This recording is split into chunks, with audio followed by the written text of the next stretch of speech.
Hello everyone, welcome back to my another video. So today I am back with the another question from the module 1. So this question is quite similar to the electric field intensity due to n number of charges. So here you can see, and the question is they had given the 4-point charges, that is 4-point charges of 10 microcoulomb, that is all the 4-point charges are equal, that is 4-point charges are 10 microcoulomb, are placed in free space, at points. They had given the axis component, that is 1 comma 0 comma 0 and minus 1 comma 0 comma 0 and 1 comma 0 comma 1 comma 0 and 0 comma minus 1 comma 0 meter respectively.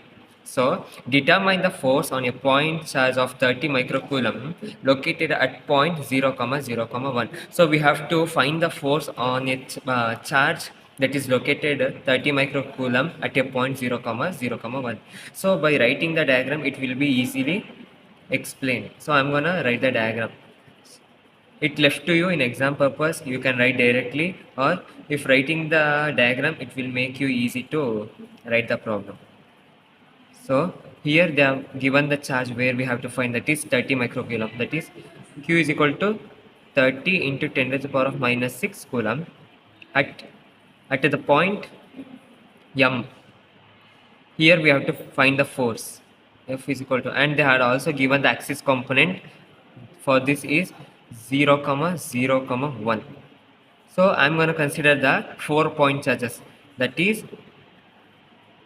here Q1 10 into 10 to the power of minus 6, and here the axis component is first one 1 comma 0 comma 0, and Q2 that is 10 into 10 to the power of minus 6, and the axis component for the Q2 is minus 1 comma 0 comma 0, and the third one is Q3, that is also 10 into 10 to the power of minus 6 coulomb, and the axis component for the third one is 0 comma 1 comma 0, and the charge Q4 is equal to, that is 10 into 10 to the power of minus 6 coulomb, and the axis component for the Q4 is 0 comma minus 1 comma 0, and this is R1 a cap of R1, R2 a cap of R2, R3 a cap of R3, and R4 a cap of R4. So we have to find R1 into a cap of R1, R2 and a cap of R2, R3 and a cap of R3, and R4 and a cap of 4.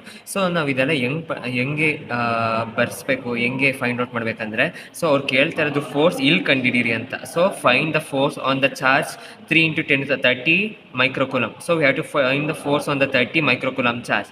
So ಅದ್ರದ್ದು axis component ಕೊಟ್ಟಿದ್ದಾರೆ. So ಇದನ್ನ minus ಮಾಡಬೇಕು ಇದರಿಂದ. So ನಾವು ಎಲ್ಲಿ find out ಮಾಡ್ತಾ ಇದ್ದೀವಿ, ಆ ಆಕ್ಸಿಸ್ ಕಾಂಪೊನೆಂಟ್ ಜೊತೆಗೆ ಇದನ್ನ ಮೈನಸ್ ಮಾಡಬೇಕು. ಇವಾಗ Q2 ತೊಗೊಂಡ್ರೆ ಇದ್ರ ಜೊತೆಗೆ ಇದನ್ನ ಮೈನಸ್ ಮಾಡಬೇಕು, ಈ ಆಕ್ಸಿಸ್ ಕಾಂಪೊನೆಂಟ್. ಮತ್ತು Q3 ತೊಗೊಂಡ್ರೆ ಇದ್ರ ಜೊತೆಗೆ ಈ ಆಕ್ಸಿಸ್ ಕಾಂಪೊನೆಂಟ್ನ ಮೈನಸ್ ಮಾಡಬೇಕು. ಮತ್ತು Q4 ತೊಗೊಂಡ್ರೆ ಇದ್ರ ಜೊತೆಗೆ ಈ ಆಕ್ಸಿಸ್ ಕಾಂಪೊನೆಂಟ್ನ ಸಬ್ಸ್ಟ್ರಾಕ್ಟ್ ಮಾಡಬೇಕು.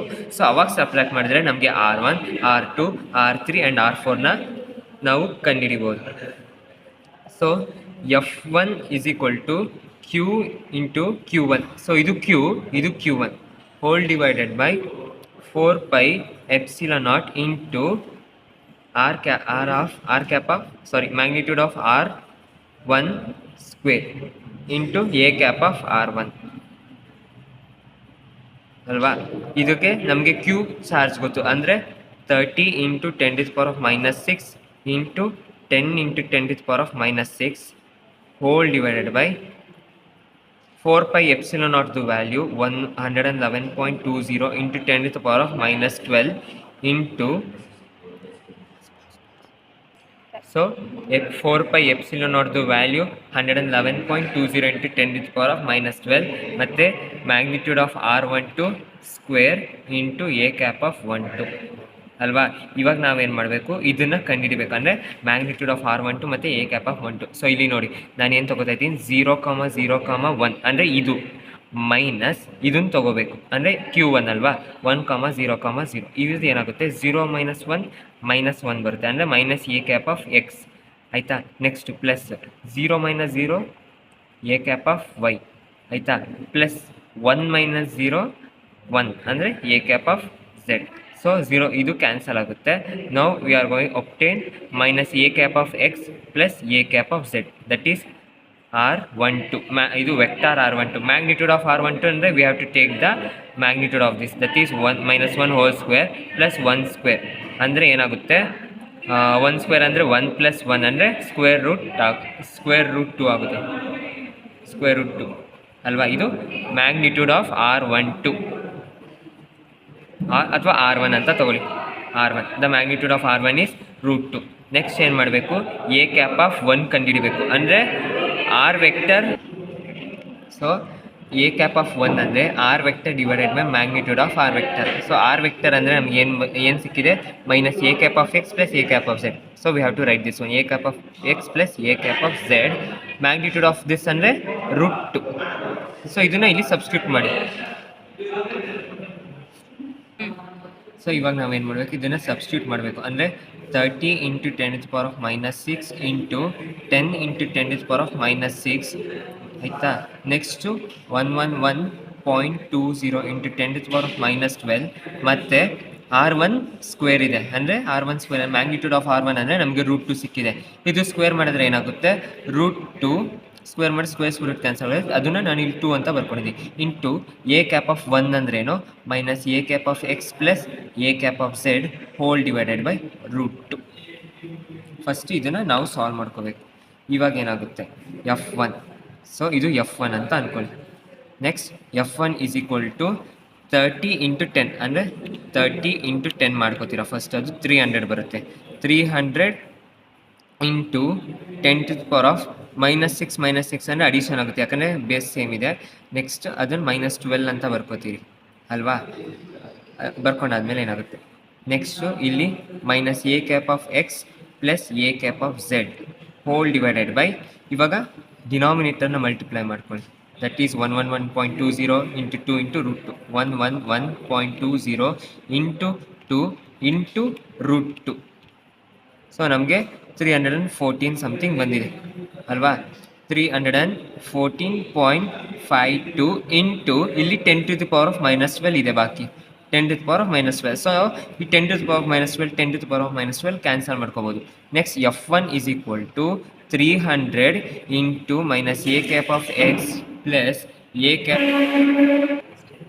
ಇವಾಗ ನೆಕ್ಸ್ಟ್ ಇದು ಮಲ್ಟಿಪ್ಲೈ ಮಾಡ್ಕೊಂಡಿದ್ದೀರ, ಮತ್ತೆ ಇದು ಆಕ್ಸಿಸ್ ಕಾಂಪೊನೆಂಟ್ ಹಂಗೆ ಇದೆ. Next 314.52. So divide this one, that is 300 divided by 314.52. So we will get 0.9538. So F1 is equal to 0.9538. So okay, point ಆದಮೇಲೆ 4 ಡಿಜಿಟ್ಸ್ ಇಟ್ಕೊಳ್ಳಿ. ಇಂಟು ನಮ್ಗೆ ಏನೇನು ಸಿಗ್ತಿದೆ, axis component minus a cap of x plus a cap of Z. ನಾನು ಇದನ್ನು next addition ಯಾವುದೇ positive value ಇರುತ್ತೋ ಅದನ್ನು ಫಸ್ಟ್ ಬರ್ಕೋತೀನಿ, ಹಂಗೂ ಮಾಡ್ಕೋಬೋದು. ಅಂದರೆ a cap of X minus a cap of Z ಈ ಥರ ಬರ್ಕೋಬೋದು. ಸೊ ಇಲ್ಲಿ ಏನು ಗೊತ್ತಾ, ನೆಕ್ಸ್ಟು F2 ಕಂಡಿಡಿದಾಗ F3 F4 ಎಲ್ಲ. ಸೊ ಇದು F1. So likewise we have to do the same thing for the F2. So F2 is equal to QQ2 divided by 4πε0 magnitude of R2 square into a cap of R2. That is Q is given by 30 into 10⁻⁻6 into, and the charge Q2 is 10 into 10⁻⁻6 whole divided by, and the 4πε0 value is 111.20 into 10⁻⁻12. Here we have to find the magnitude of R2 vector whole square into a cap of 2. So R2 ಕಂಡುಹಿಡಿಬೇಕು ಅಂದರೆ, vector R2 ಕಂಡುಹಿಡಿಬೇಕಂದ್ರೆ we have to minus this, we have to ಅಂದರೆ ಈ Axis ಕಾಂಪೊನೆಂಟ್ನ ಇದ್ರ ಜೊತೆ minus ಮಾಡಬೇಕು. ಅಂದರೆ 0,0,1 minus -1,0,0 ಅಂದರೆ 0 of -1 a cap of x plus 0 - 0 into a cap of y. Next plus 1 - 0 into a cap of z. 0 of minus ಅಂದರೆ 0 + 1 ಆಗುತ್ತೆ, ಅಂದರೆ 1 ಅಂದರೆ a cap of x plus ಇದು 0 ಆಗೋಯಿತು. ನೆಕ್ಸ್ಟ್ 1 - 0 ಅಂದರೆ 1 a cap of x plus a cap of z. So ಇದು R2 vector ಇರೋದು. Magnitude of R2 ಅಂದರೆ we have to take the magnitude, that is coefficient of a cap of x is 1. square plus coefficient of a cap of z is 1 square ಅಂದರೆ 1 square plus 1 is 1 square plus 1 square ಅಂದರೆ 2 root 2 ಇದು magnitude. Next a cap of 2 ಅಂದರೆ r vector divided by magnitude of r vector ಅಲ್ವಾ. ಇವಾಗ r ವೆಕ್ಟರ್ನು ಕಂಡಿರ್ತೀವಿ, magnitude of ಅದನ್ನು substitute ಮಾಡಿ a cap of x plus a cap of z whole divided by root 2. So this is similar to this. ಇಲ್ಲಿ ಏನಾಗಿದೆ ಅಂದರೆ minus ಆಗಿದೆ ಅಷ್ಟೇ, ಇಲ್ಲಿ ಪಾಸಿಟಿವ್ ಅಲ್ಲಿ ಬಂದಿದೆ ವ್ಯಾಲ್ಯೂಸ್, ಅದನ್ನು ಬರ್ಕೋಬೇಕು. ಅದನ್ನು ನೀವು ಮತ್ತೆ ಮಾಡಿದ್ರೆ same answer you are going to get the same value as f2 is equal to 0.9538 into a cap of x next minus a cap of z. So we are going to get the f2 as 0.9538 a cap of x plus a cap of z. ನಾವು f3 find out ಮಾಡಬೇಕು. ಮತ್ತೆ ಏನು ಮಾಡಬೇಕು, 0,0,1 ಅಂದರೆ ಆ charge ಕ್ಯೂದು. Next x3ದು component minus x3ದು ಕಾಂಪೊನೆಂಟ್ ಏನಂದರೆ 0,1,0 ಇವೆರಡನ್ನೂ ನಾವು ಮೈನಸ್ ಮಾಡಬೇಕು. That is 0 - 0 into a cap of x ಆಯಿತಾ, ಪ್ಲಸ್ 0,0 - 1 ಅಂದರೆ 0 - 1 a cap of y plus 1 - 0 into a cap of z. ಇದು ಕ್ಯಾನ್ಸಲ್ ಆಯಿತು ಯಾಕಂದರೆ ಇದು 0 - 0. ನೆಕ್ಸ್ಟ್ 0 - 1 ಅಂದರೆ -1 that is minus a cap of y plus 1 - 0 ಅಂದರೆ 1 a cap of z. So ಇದು R vector ಸಿಕ್ತು ನಮಗೆ, ಅಂದರೆ r3 vector is equal to minus a cap of y plus a cap of z. Next ಏನು ಮಾಡಬೇಕು, magnitude of r3 ಕಂಡುಹಿಡಬೇಕು. Magnitude of r3 ಅಂದರೆ square root of -1 whole square plus 1 square that is root 2. ಆಗಲೇ ಹೇಳಿದೆ ನಾನು ಎಲ್ಲನೂ values same ಬರುತ್ತೆ, but axis component ಮಾತ್ರ ಚೇಂಜಸ್ ಆಗುತ್ತೆ ಅಂತ. So r magnitude of r3 is equal to root 2. ನೆಕ್ಸ್ಟ್ a cap of 3 is equal to r3 vector divided by magnitude of r3 that is r3 ಅಂದರೆ ಏನು ಬಂತು vector minus a cap of y plus a cap of z whole divided magnitude of r3 ಅಂದರೆ root 2. So we have to substitute this value in f3 that is f3 is equal to q ಅಂದರೆ 30 into 10⁻⁻6 into 10 into 10⁻⁻6 whole divided by 111.020 into 10⁻12 into magnitude of r3 vector ಅಂದರೆ root 2 into magnitude root 2 whole square ಮತ್ತು a cap of 1 2 ಅಂದರೆ ಏನು ಬಂದಿದೆ minus a cap of y plus a cap of z whole divided by root 2. So ಇದು square root cancel ಆಯಿತು ಯಾಕಂದರೆ ಇದು ಫಾರ್ಮುಲಾದಲ್ಲಿದೆ r ಸ್ಕ್ವೇರ್ ಅಂತ, ಅದಕ್ಕೆ ಸ್ಕ್ವೇರ್ ರೂಟ್ ಕ್ಯಾನ್ಸಲ್ ಆಯಿತು. ನೆಕ್ಸ್ಟ್ ಏನು ಬರ್ಕೋಬೋದು, 30 into 10⁻⁻6 into 10 into 10⁻⁻6 whole divided by 111.20 into 10⁻12 into 2 into root 2 into minus a cap of y plus a cap of z. So ನೀವಿಷ್ಟು ಸಾಲ್ವ್ ಮಾಡಿದ್ರೆ ನಮಗೆ f3 value f3 is equal to 0.9538 into minus a cap of y plus a cap of z ಬರುತ್ತೆ. So similar f4ನ ಕಂಡುಹಿಡಬೇಕು. Axis component ಏನು f4 0,0,1 ಆಯಿತಾ, minus next ಇಲ್ಲಿ mention ಮಾಡಿದ್ದಾರೆ, ನೀವು ನೋಡ್ಬೋದು Q4 ಹತ್ರ ಆಕ್ಸಿಸ್ ಕಾಂಪೊನೆಂಟ್ ಏನಿದೆ 0,-1,0. ಸೊ ಅದನ್ನು ನಾವು ಸಬ್ಸ್ಟ್ರಾಕ್ಟ್ನ ಮಾಡ್ಕೋಬೇಕು. 0,1, 0,-1,0 ದಟ್ ಈಸ್ 0,-1,0 ಅಲ್ವಾ. 0 - 0 ಅಂದರೆ 0 ದಟ್ ಈಸ್ 0